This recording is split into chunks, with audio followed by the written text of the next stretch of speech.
Hello everyone, welcome to learner Sarathi channel. तो आज की क्लास में कंटिन्यू करेंगे कंप्यूटर नॉलेज को और ये हमारी थर्ड थ्योरी क्लास है। इससे पहले की अगर दो थ्योरी क्लास आपने नहीं देखी तो आप देख सकते हो प्लेलिस्ट में जाके, और इसी के साथ साथ प्रीवियस क्लास का लिंक ऊपर आई बटन में गिवन है, वहाँ से भी आप देख सकते हो। ये जो क्लास हमारी चल रही है पार्ट 1 कंप्यूटर नॉलेज के लिए, ये काफ़ी हेल्प करेगी आपको इन सभी एग्जाम्स में जहाँ पे पार्ट 1 में कंप्यूटर पूछा जाता है। आप सब लोग जानते हो कि जो कंप्यूटर नॉलेज का पार्ट है उसमें या तो ट्रिपल सी का सिलेबस आएगा या फिर आपका डॉइक नीलिट ओ लेवल का सिलेबस आएगा। ठीक है, तो मैं यहाँ पे दोनों के सिलेबस को कंसीडर करके जो इम्पोर्टेंट टॉपिक्स हैं उनको यहाँ पे कवर करवाऊंगी, ताकि आपका जो इम्पोर्टेंट टॉपिक्स हैं वो सारे कवर हो जाए, आपको एग्जाम में कोई दिक्कत नहीं आएगी। ठीक है, और काफ़ी बच्चों को ये कन्फ्यूजन है कि नीलिट ओ लेवल के सिलेबस में R4 का सिलेबस आएगा या फिर R5 का सिलेबस आएगा। तो अगर बात करें प्रीवियस ईयर पेपर की, तो अभी तक जितने पेपर्स मैंने देखे हैं और जो हमने सॉल्व भी किए थे यूट्यूब पे, उसमें मैक्सिमम आपका R4 से पूछा गया, जैसे कि सी लैंग्वेज, मल्टीमीडिया एक्सेट्रा। लेकिन क्योंकि अब R5 भी इंक्लूड हो गया है तो R5 से भी क्वेश्चन पूछे जा सकते हैं, तो हमें दोनों की तैयारी करनी पड़ेगी। तो हम पाइथन और IoT इन दोनों मॉड्यूल्स के भी कुछ क्वेश्चंस देख के जाएंगे, कुछ टॉपिक्स कर लेंगे, ताकि अगर एग्ज़ाम में यहाँ से क्वेश्चन आते हैं तो आप आराम से उनका आंसर कर पाओ। ठीक है, तो स्टार्ट करते हैं आज की क्लास को। और आज की क्लास में हम बात करेंगे सबसे पहले कल के क्वेश्चंस के बारे में। तो कल की क्लास में मैंने आपको कुछ क्वेश्चन दिए थे, 2 क्वेश्चन आपको होमवर्क में दिए थे जिनका आंसर आपको कमेंट बॉक्स में करना था। तो यहाँ पे श्वेता ने इन दोनों क्वेश्चन के आंसर को बिल्कुल करेक्ट किया था कमेंट सेक्शन में। तो वेरी गुड श्वेता, आप कंसिस्टेंटली इसी तरह पढ़ते रहिए और डेफिनेटली आपका एग्ज़ाम क्लियर हो जाएगा। ठीक है, तो यहाँ पे फर्स्ट क्वेश्चन था कि इंडिया का सबसे पहला सुपर कंप्यूटर क्या था, कौन सा था, और उसे किस ईयर में बनाया गया था और किसने उसे बनाया था। तो इसका आंसर है परम 8000। परम 8000 आपका इंडिया का सबसे पहला फर्स्ट सुपर कंप्यूटर है, जिसे इंडिया में ही प्रिपेयर किया गया था in the year 1991 by professor Vijay Pandurang Bhatkar. ठीक है, तो इन्होंने बनाया था आपके परम 8000 को, और इन्होंने काम किया था centre for development of advanced computing CDAC में। ठीक है, तो उस वक्त इन्होंने CDAC के साथ मिलकर परम 8000 को बिल्ड किया था इन द ईयर 1991। अब यहाँ पे सेकंड क्वेश्चन ये था कि अभी प्रेजेंटली फास्टेस्ट सुपर कंप्यूटर कौन सा है वर्ल्ड का। तो इस वक्त अगर बात करें प्रेजेंट में, तो यहाँ पे फुगाकू जो जापान ने बनाया है, ये आपका फास्टेस्ट सुपर कंप्यूटर है, jointly developed by Riken and Fujitsu. Japan's Fugaku is the new number 1 fastest super computer in the world. ठीक है, तो आपको ऐसे क्वेश्चन पूछ सकते हैं, बिकॉज ये क्वेश्चन जनरल नॉलेज के पर्पज़ से भी इम्पॉर्टेंट है और साथ ही साथ कंप्यूटर की नॉलेज के लिए तो बहुत ही इंपॉर्टेंट है। तो कल हमने डिस्कस किए थे कंप्यूटर के टाइप्स, कौन कौन से टाइप्स होते हैं, और उसके अंदर एक टाइप था आपका सुपर कंप्यूटर, जिसके बारे में मैंने आपसे कुछ क्वेश्चंस पूछे थे। यहाँ पे एक और क्वेश्चन है जो मैंने यहाँ पे इंक्लूड किया आपके लिए, ये भी आपको जानना इंपॉर्टेंट है। वो क्या है? Full form of computer. आपने डेफिनेटली छोटी क्लास में पढ़ा होगा कंप्यूटर की फुल फॉर्म क्या होती है, लेकिन फिर से एक बार रिवाइज कर लेते हैं।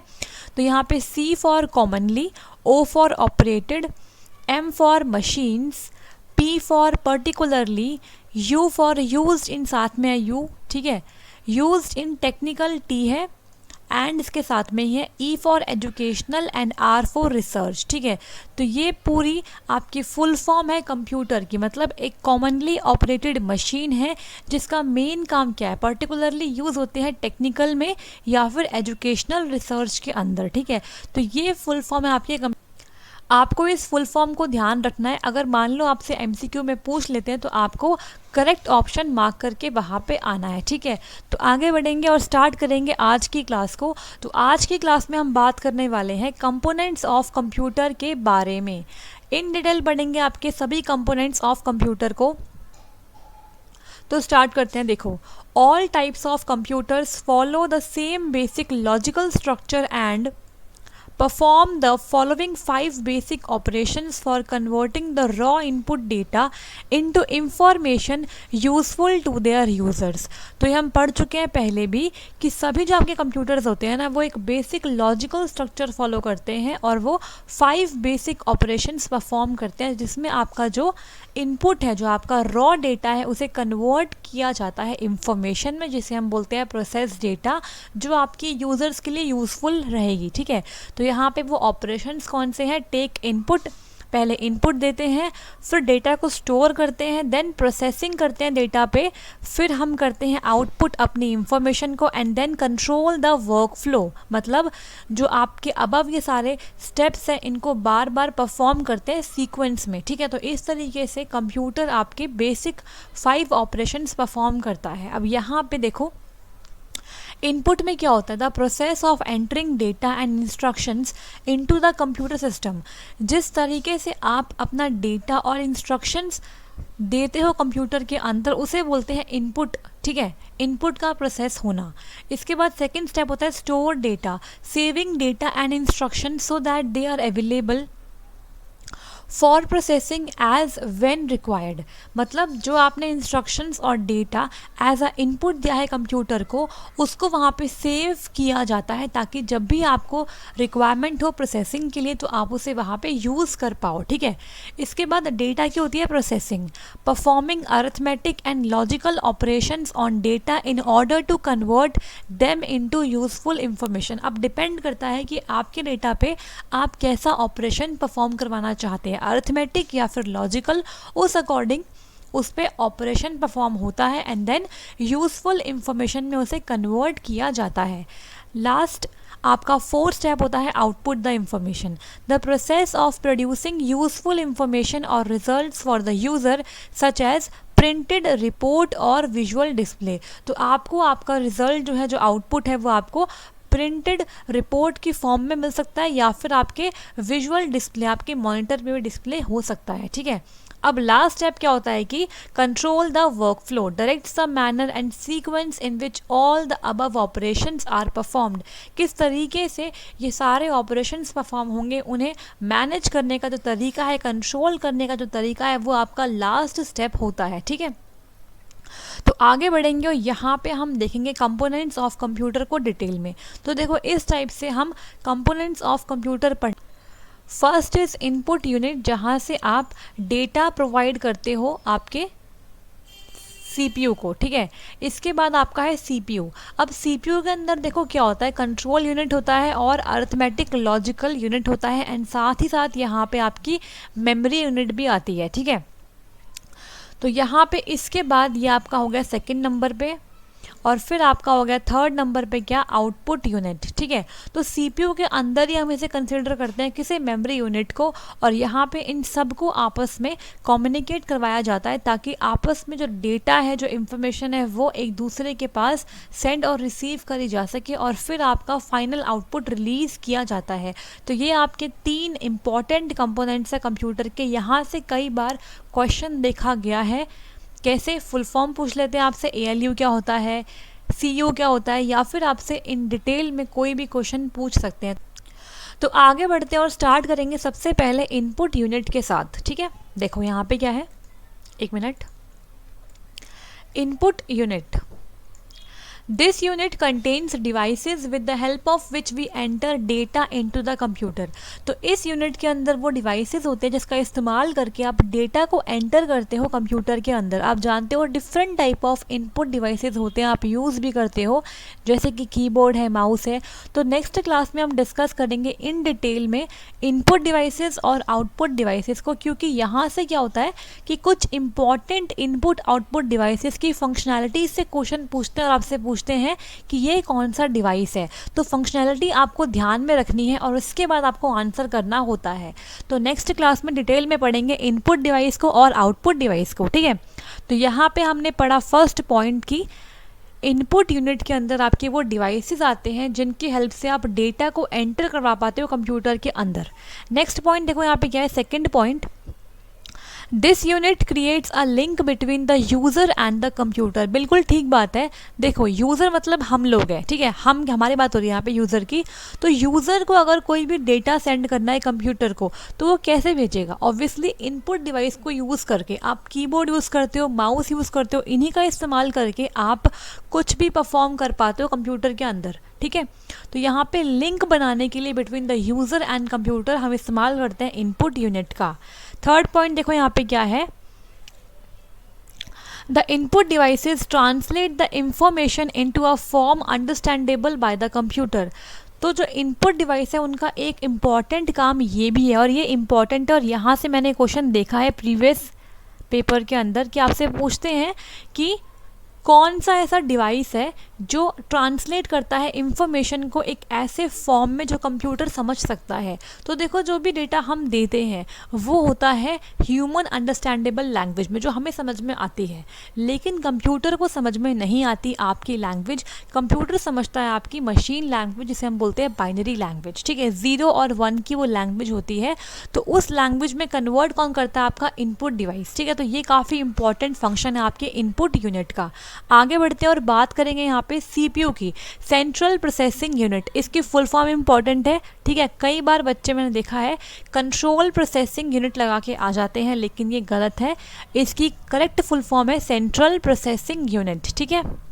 अब देखो यहाँ पे क्या है, CPU is considered as the brain of the computer.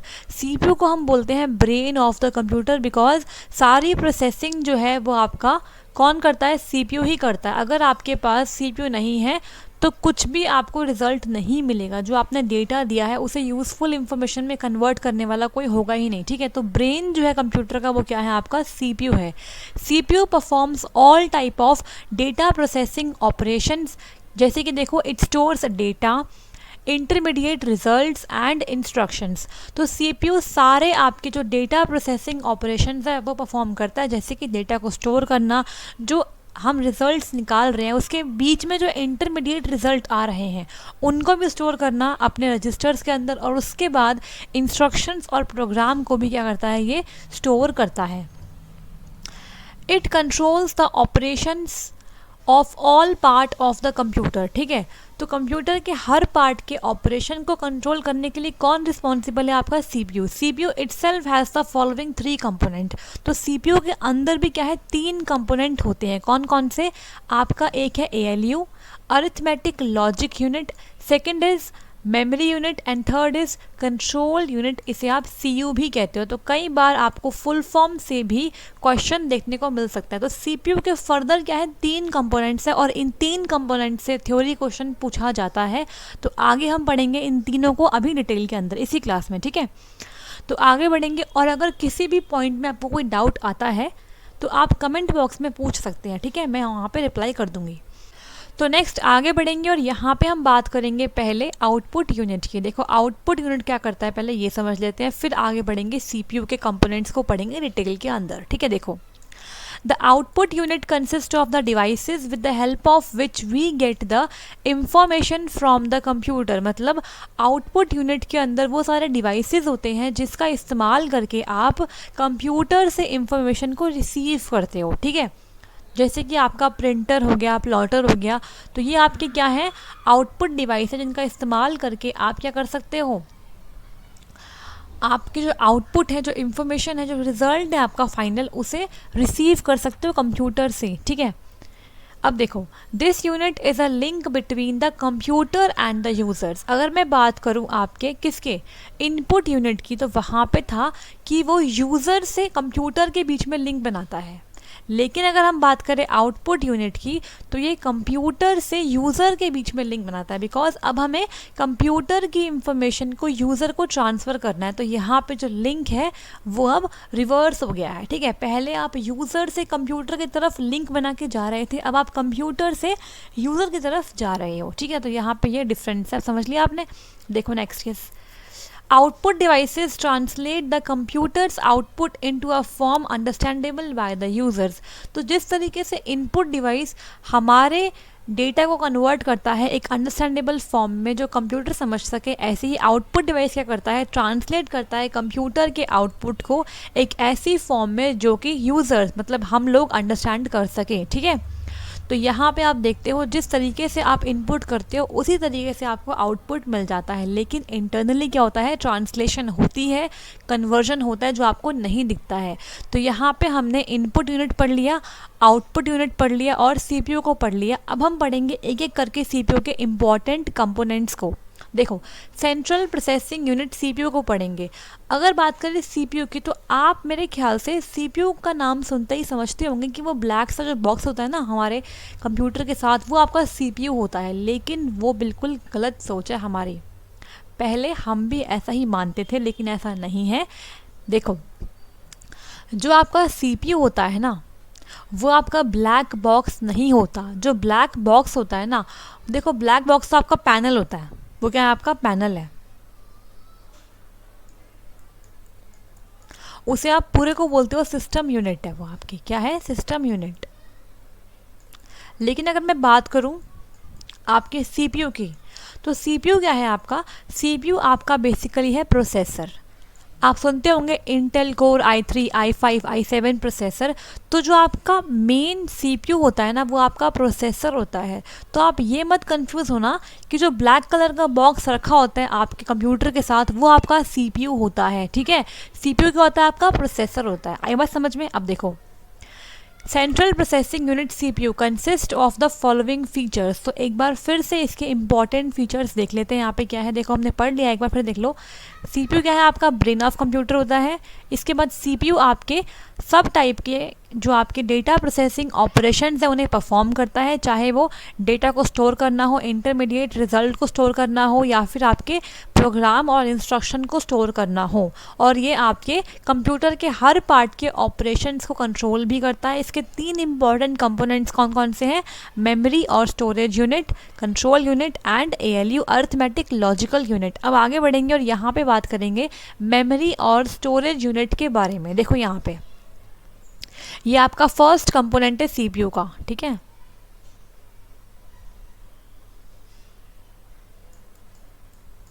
Memory और स्टोरेज यूनिट बोलते हैं इसे। This unit can store instructions, data and intermediate result. ठीक है, तो इसके अंदर बेसिकली क्या होता है कि आपके डेटा को, इंस्ट्रक्शंस को और इंटरमीडिएट रिजल्ट्स को, जो बीच में होते हैं रिजल्ट्स, उन्हें स्टोर हम करते हैं आपके मेमोरी में। This unit supplies information to other units of the computer when needed.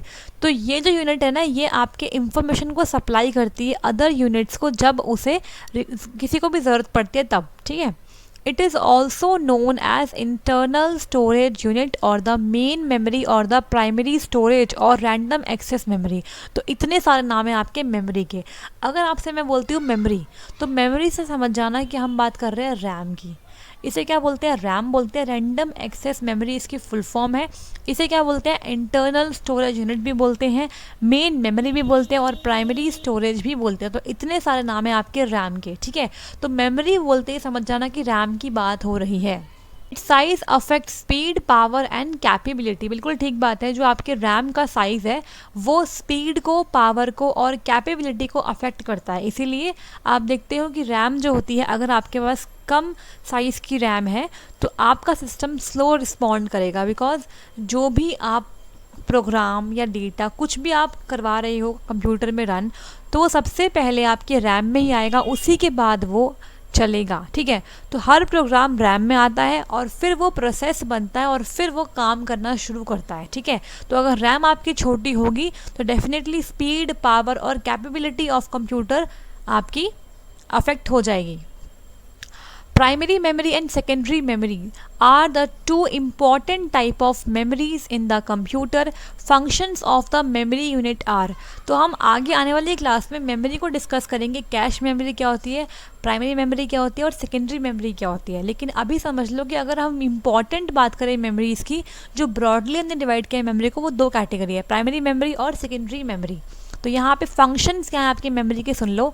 Memory unit के फंक्शंस क्या होते हैं, देखो। It stores all the data and instructions required for processing. ठीक है, it stores intermediate result of processing, It stores the final result of processing before these results are released to an output device. ठीक है, तो output device पे result को release करने से पहले स्टोर करते हैं किसके अंदर, मेमोरी के अंदर. और लास्ट पॉइंट है, all inputs and outputs are transmitted through the main memory. जो भी आपके इनपुट है और जो आउटपुट है वो मेन मेमोरी से ही ट्रांसमिट होते हैं. ठीक है, आगे बढ़ते हैं और यहाँ पे बात करेंगे सेकंड इम्पॉर्टेंट कंपोनेंट की, जिसे हम बोलते हैं सीयू या फिर कंट्रोल यूनिट.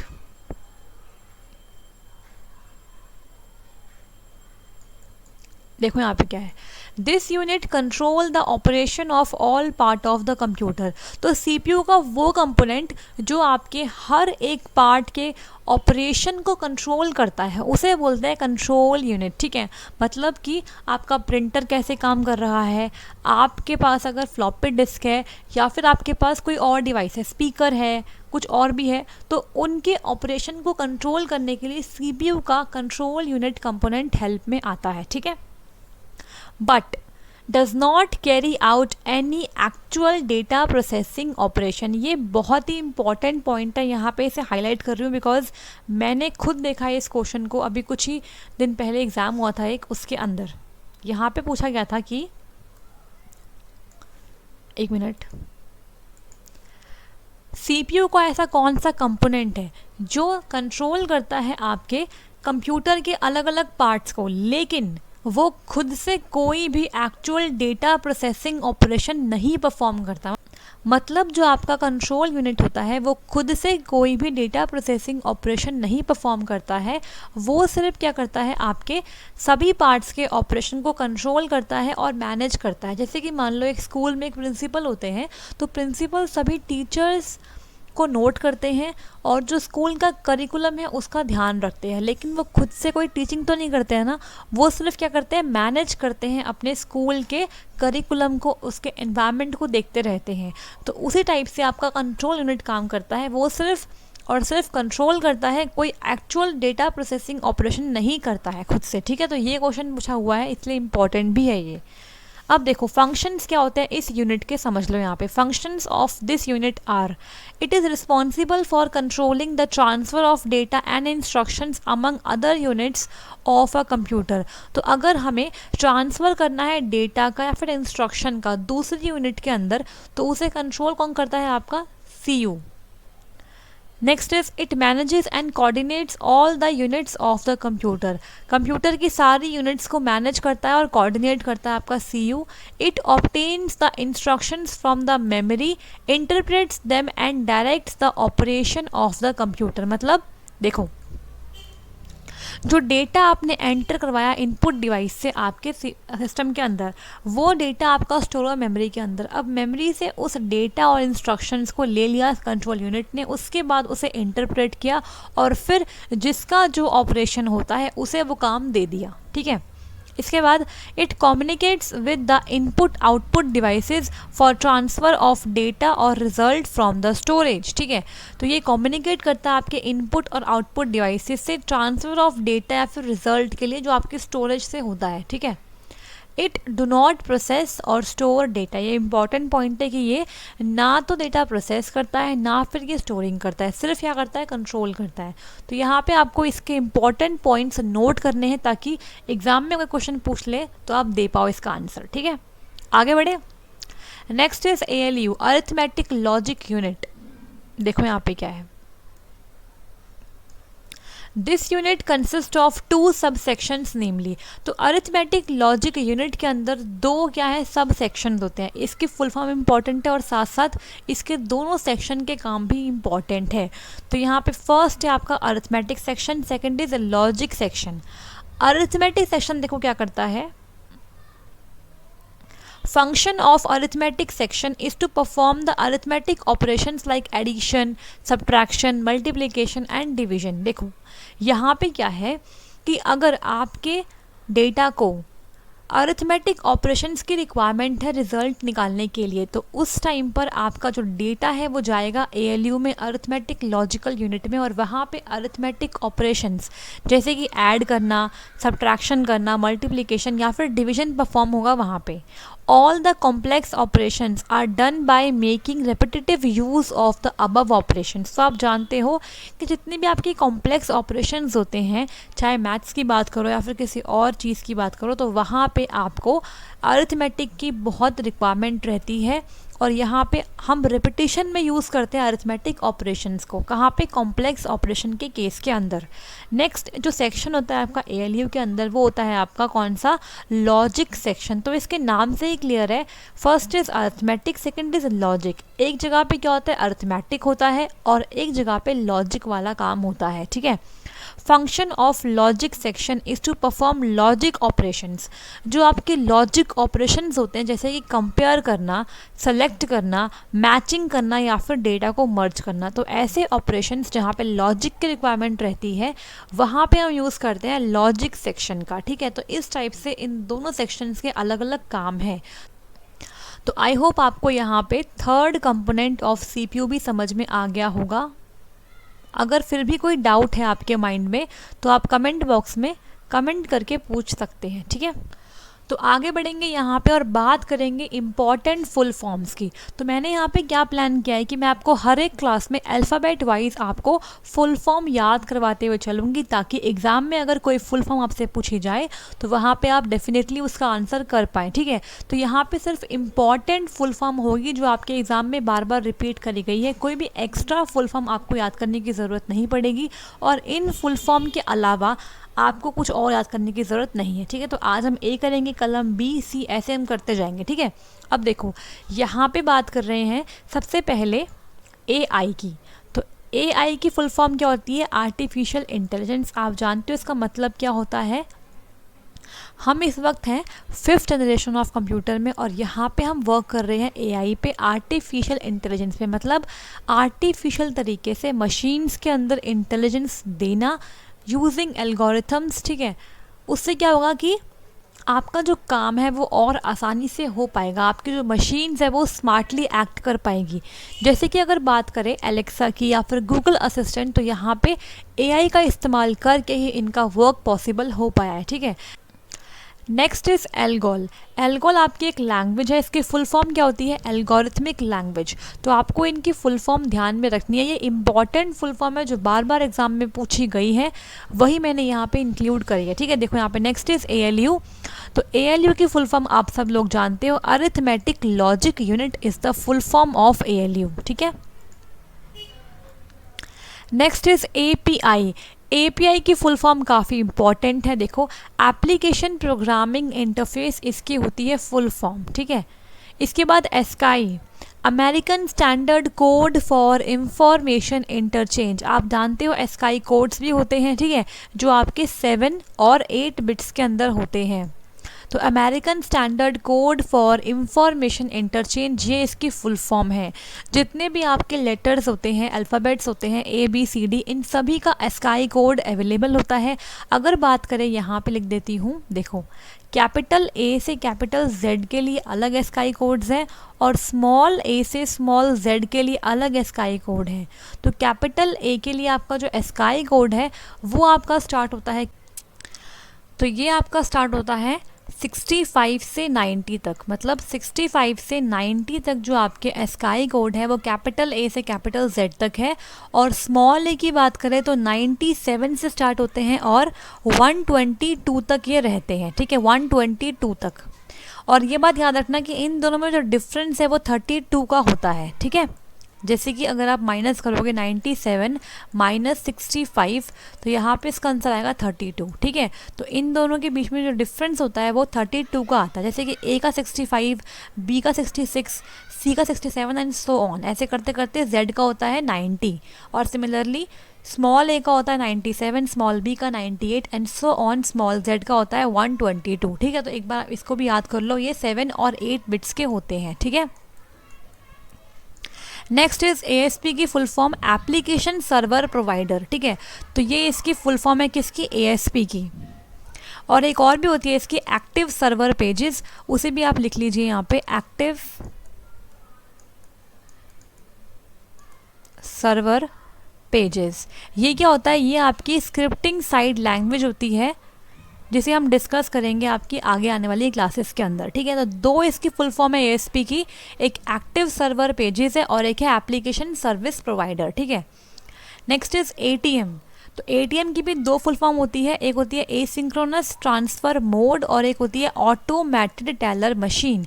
तो ऑटोमेटेड टेलर मशीन तो आपका ATM होगा, जो आप देखते हो जहाँ से आप पैसे विड्रॉ करते हो, वो आपका हो गया ATM, ठीक है। और एसिंक्रोनस ट्रांसफ़र मोड ये आपका एक डेटा ट्रांसफ़र करने का एक मोड होता है, ठीक है। इसके बाद नेक्स्ट इज़ ARPA ARPA। तो यहाँ पे ये ARPA का मतलब है ARPA नेट, ठीक है। आप सब लोगों ने पढ़ा होगा ARPA नेट के बारे में। एक मिनट, ARPA नेट। तो इंटरनेट से पहले जो सबसे पहला नेटवर्क यूज़ किया गया था बाय US डिफेंस, वो था आपका ARPA नेट। तो इसकी फुल फॉर्म क्या होती है ARPA की? वो होती है एडवांस्ड रिसर्च प्रोजेक्ट एजेंसी, और यहाँ पे नेट का मतलब होता है नेटवर्क, ठीक है। तो advanced research projects agency network इसका पूरा नाम होता है। नेक्स्ट इज ADC की फुल फॉर्म होती है एनालॉग टू डिजिटल कन्वर्टर, ठीक है। तो यहाँ पे हमने आज A से रिलेटेड सारी फुल फॉर्म कंप्लीट कर लिया। ये है आपकी important full form. I hope आपको क्लास पसंद आई होगी और ये सारे फुल फॉर्म आपको याद करनी है, ठीक है। बार बार रिवाइज करोगे तो डेफिनेटली याद हो जाएगी, ठीक है। अब यहाँ पे आपके लिए क्वेश्चंस आने वाले हैं, इन क्वेश्चंस का आंसर आपको कमेंट बॉक्स में करना है, ठीक है। तो फर्स्ट क्वेश्चन है यहाँ पे, which unit is responsible for converting the data received from the user into a computer understandable format। तो आज ही हमने ये क्वेश्चन किया है, आप डेफिनेटली इसका आंसर कर पाएंगे। Next is the process of producing useful information for the user is called dash.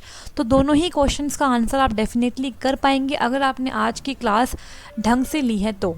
इसके बाद थर्ड क्वेश्चन है, which of the following is not a function of output unit. इनमें से कौन सा आउटपुट यूनिट का फंक्शन नहीं है, ठीक है। Fourth, basic components of computer are. इनमें से कौन से आपके बेसिक कंपोनेंट है कंप्यूटर के?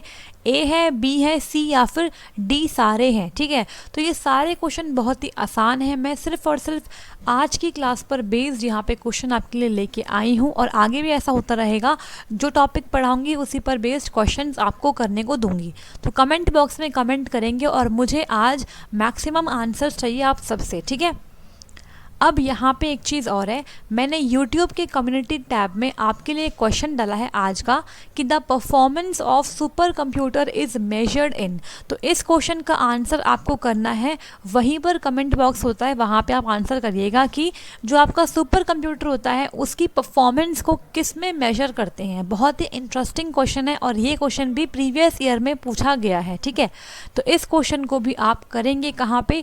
यूट्यूब चैनल पे कम्युनिटी टैब होता है, उसके अंदर आपको ये मिल जाएगा पोस्ट, वहाँ पे आपको कमेंट में आंसर लिख के देना है, ठीक है। और नेक्स्ट क्लास में मैं आपको इसका आंसर भी बता दूंगी, ठीक है। तो अगर आपको क्लास पसंद आई तो लाइक कर दीजिए, शेयर कर दीजिए और सब्सक्राइब कर लीजिए लर्नर सारथी चैनल को। और अगर कोई भी डाउट है आपका तो कमेंट बॉक्स में आप कमेंट कर सकते हैं, आंसर्स भी देने हैं सभी को, ठीक है। और यहाँ पे टेलीग्राम चैनल है, सभी वीडियोस की नोटिफिकेशन के लिए सबसे पहले आप टेलीग्राम ज्वाइन कर लीजिए। यहाँ पे ये लिंक है और ये लिंक आपको डिस्क्रिप्शन बॉक्स में मिल जाएगा, वहाँ से भी ज्वाइन कर सकते हो। तो अगर कोई डाउट है तो पूछ सकते हो। मिलते हैं नेक्स्ट क्लास में। Till then, thank you so much and all the best to all of you.